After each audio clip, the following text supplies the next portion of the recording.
Hello everyone, thanks for checking out this video about Star Wars Legion. This was originally recorded for my friends over at Gongai Games and is shared over on their channel. I did this as a thank you for them being just an awesome LGS. They're my LGS, they're where I get all of my product. Please check them out at www.gongai.com. And you can use code Commando10 at checkout for 10% off your purchase. It's good for all Dice Commando followers. Thanks for watching this video, and go Commando. Hello again, and welcome to the third installment in our Getting Started with Star Wars Legion video series. Today, our hodgepodge team of freedom fighters is taking the fight to the Empire to liberate the galaxy. For the rebellion! For Alderaan! Incoming! I'm hit! Stormtrooper! Watch those blasters! Ah! Imperial officer, take him out! Sniper, get down! Defeat is unacceptable. Lord Vader will not be pleased. Kenobi, take him down! Get down! Battle droid, knock him down! Grenade! Grenade! We've got droidicas. Take out that destroyer droid. Watch those wrist rockets! That's another one. Dead or alive, I get paid either way. The Confederacy is in control of the command post. Incoming explosive! Take cover! Darth Vader! Watch that lightsaber!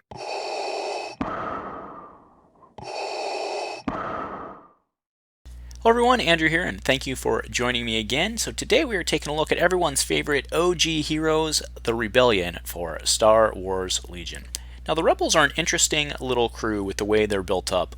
And I would say originally they were one of the most disadvantaged factions. However, with the most recently updated version 2.0 of the Legion rule set, Rebels have gotten quite the buff in that a lot of their points were dropped, and you can, in several cases, expand your army even larger than before.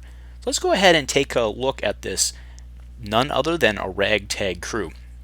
Now, they're a very interesting army to begin with, even just aesthetically, because if you look at like a stormtrooper, for example, you can throw a stormtrooper in his armor basically in any environment and he still looks like a stormtrooper. The Rebels, however, have many different not only lines of play, but also visual plays. You have guys that look like they belong on Endor, the Rebel Commandos. You have a whole line of units that look like they're Hoth themed. You have a whole bunch of units that are Scarif themed, and so on, right? Even Commander Luke, he looks like he's more of the Bespin, whereas, Operative Luke, he looks like he's a Jedi. So you do kind of have that hodgepodge feel, which can be a little disjointing. However, if that's what you're going for, is kind of that scrappy little group, then maybe the Rebels are just the right faction for you. So while the starting recommendation is always a core set, I think that the Rebels get the most value out of their core set than any other faction. So in the core set, you get Luke Skywalker himself, and he's pretty darn good. You also get 2 squads of Rebel troopers. Now, these guys themselves aren't super great. They have that nimble keyword, which helps them keep alive a little, but they're rolling white dice, and they're shooting a black die, and which is okay, but they just don't seem to live very long with that white die. On the other hand, you also get an ATRT. ATRT is pretty darn decent at its point cost for an include as a support in your army. Your second purchase for the Rebels, absolutely 100% should be operatives and commanders. You have so many cool guys to choose from, guys and gals that we grew up with, or even more recently have joined us. You can play Jyn, you can go Han and Chewie, Han and Leia, Luke and Han, Luke and Leia, whatever you want to do to fit your playstyle. This is where you can go have fun. This is where you can really make the faction yours. So start out, pick some stuff you want, and then let's build your army around it.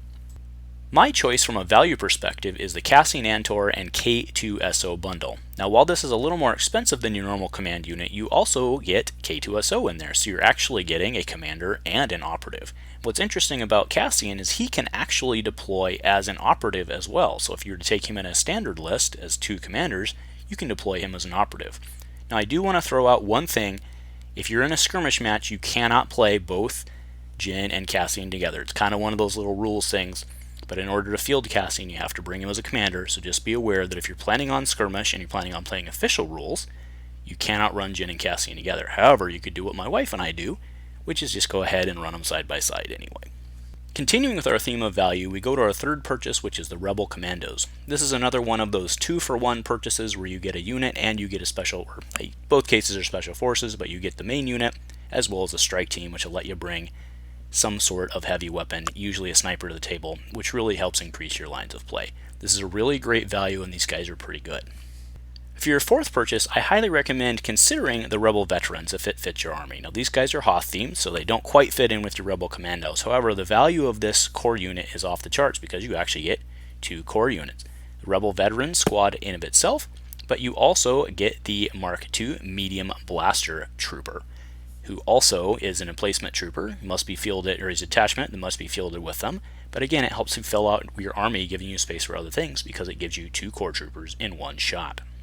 Your fifth purchase really gives you a lot of freedom because remember, a lot of the units that we've been looking at to this point for the Rebels, they're quite cheap. So you have a lot of room in your army to kind of go crazy with what you want for your supports and your heavies. Do you want to run tauntauns, run up to people and slash them in the face? Do you want to be zooming around the board on the T-47 airspeeder, which got very good in the recent RRG update? Either way, you can't go wrong as long as you're having fun and building your army the way you want it. So taking a look at a sample skirmish list for the Rebels, I'm using Cassian and K2. So Cassian is our commander. He of course is bringing his sniper rifle, so giving you some long range across the board. And we have K2, of course, with Jens Blaster because, hey man, he earned that. We have both of our Rebel trooper units, both packing a extra man, as well as the Z6 rotary blaster. We have both units of our Rebel Commandos. Rebel Commandos are naked, and then our strike team is running the sniper. Then we have our AT-RT from the core set running the HQ uplink. Now you'll notice that most of the units in here were from the core set.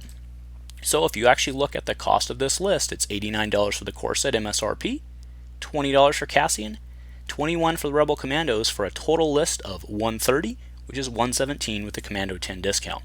Very approachable, very easy to handle, highly customizable if you want to even have some room for some extra units.